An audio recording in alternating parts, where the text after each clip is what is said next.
Hi, this is George Blake, W6BDD, Whiskey 6, Bo Diddle Diddle.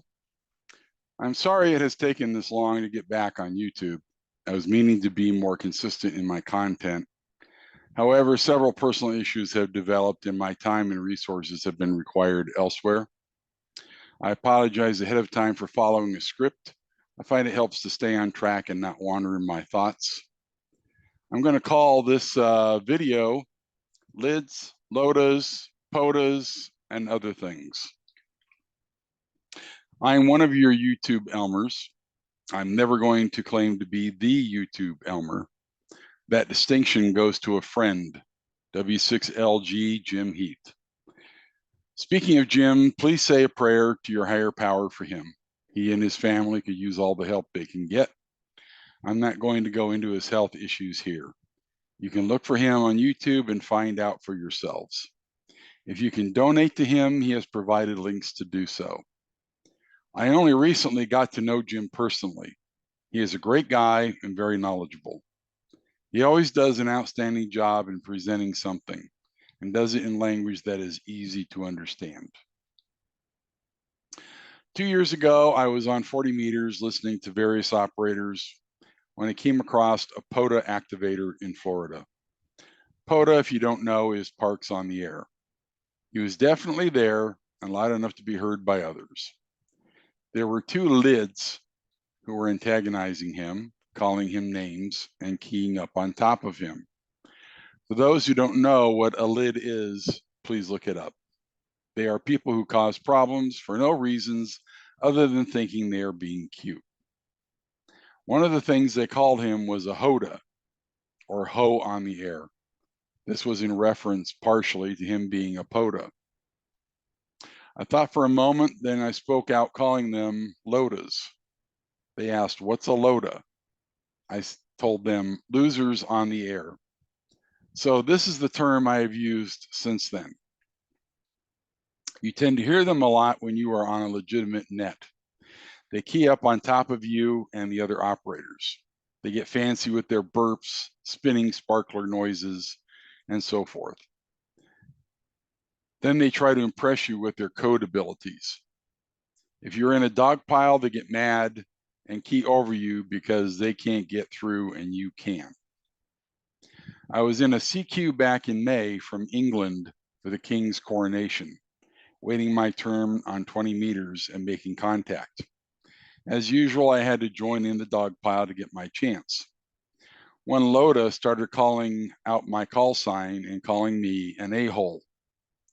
I can't help it if I have one of the best signals and voicings on the air. I spent a lot of time and effort into making my station one of the best. That's what we are supposed to do, as well as maintain proper etiquette. The best thing to do is to ignore them. If they do happen to slip out their call sign, although most don't have one, report them to the FCC or the volunteer monitors.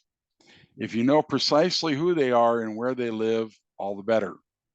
It hasn't got much traction in the past, but it may be improving. One LOTA in California was recently fined $24,000 for interfering in nets and other communications. Another yet was fined $34,000 for interfering in emergency traffic between airdropping tankers and firefighters. Also, other ham radio operators who were supposed to be legitimately using the net. One can only hope that this is starting to get better, and one can only hope it will start affecting the CBers as well.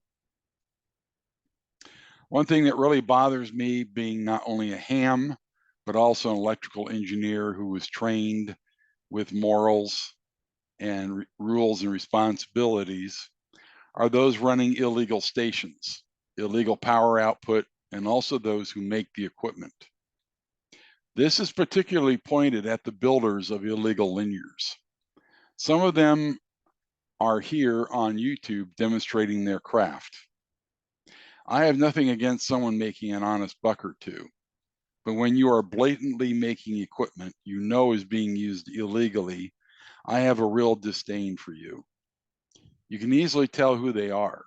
They tell you it covers 1 to 50 megahertz, but they are tuning it and demonstrating it on 11 meters. One particular person that I used to follow was repairing an Ameritron AL811AH. He made a comment about it not being able to be tuned to 11 meters. I unsubscribed him right then and there. I won't support anyone I know as supporting illegal operations. There's a country song, "You've got to stand for something or you'll fall for anything." These builders use excuses like, "I only build them." What they are used for is the operator's problem. That is clearly an excuse.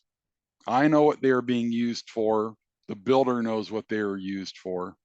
They are only kidding themselves. There's plenty of work out there for legitimate engineers and technicians just building and repairing ham equipment. I'm not knocking the legitimate citizens band operators. There are plenty of them out there. I used to be one back in the 70s and 80s, but that was a different time when you had to have a license and there was some decency on the band. Not anymore. I stopped being one back in 1983 after they stopped issuing licenses and the radio craze got nuts.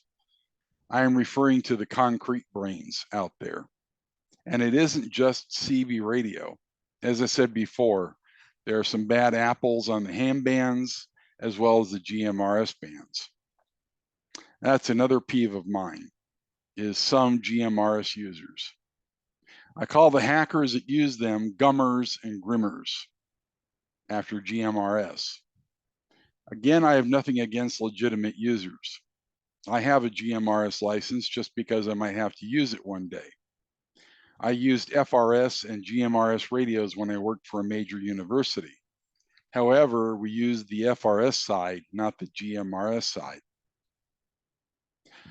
Gummers are those who move their lips but have nothing intelligent to say. One in particular is Mr. Not a Four-Wheeler here on YouTube. He lives out in Ontario or Rancho Cucamonga, California. I used to live in California. He lives where I used to go off-roading and snake hunting when it was all dirt and rock quarries. He likes to call amateur radio operators who try and correct his inaccuracy sad hams. One time he talked about hams trying to tell him you can't transmit more than 30 miles line of sight on GMRS without a repeater or being on a hill, when he supposedly demonstrated that you could. But 6 months before that, while trying a distance test, he only got 29 miles before he lost communications with his wife. He and others are on here purely to make money from subscriptions. He has a nice, clean garage with nice, clean four-wheel drive vehicles. He has probably never seen a dirt trail in his life. Grimmers are those who think they will survive the zombie apocalypse or an EMP burst using a plastic GMRS radio and microelectronics inside. Are they going to be in for a surprise? Or they pirate onto a legitimate ham or GMRS repeater and start their stupid games. And speaking of POTA activators and hunters, you are not immune. I have a few points about your use also. This also covers SOTA, IOTA, and others. You need to start thinking about who you are transmitting to and what frequencies you need to be on. It's great if you are an extra advanced operator and can access beyond what everyone else can, but you are limiting your contacts by going beyond the technician and general class license holders. Case in point, below 14.225 on 20 meters or 7.275 on 40 meters and so on. If your main audience can't reach you, what's the point of activation?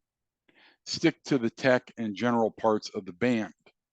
There's a greater number of tech and general license holders than there is extra. Please check the band plan. The FCC assigns the frequencies for use by amateur radio in broad. The ARRL has produced charts that go a little further as to the breakdown of each band. The band plan really tells you where to and where not to operate. For example, 14.230 to 14.235 is reserved for SSTV, slow scan TV. You are in upper sideband if you are in 20 meters. If you are on 14.230, you're going to bleed over into SSTV. If you park in 14.230 to 14.235 or at the edge of 14.235, you're going to get bled on. Same thing goes, for example, 14.330 to 14.335. There's some kind of a beacon there. Yet people like to go on 14.334. You can't hear you. Install and monitor NetLogger as well as other net logging programs and review them. Some of you can't hear them, but they are out there. Legitimate nets. 7.185, sorry, is where OMIS and YL typically go. On 20 meters, you have 14.300. This is particularly important as it is a maritime mobile net for emergency monitoring of oceanic vehicle activities. So also check for QSO parties going on as well as special events. Plan out your operation before you go and activate. I know POTA has a YouTube video that talks about how to activate, how to set up your POTA site. I know they talk about the DXCC rules of listen again, and then listen a third time. But planning out your activity this way before you even head out will help you a lot. Do a little research. This will reduce the consternation amongst you and other hams and keep you all much happier. Thank you for your consideration in my video and have a good time. 73s.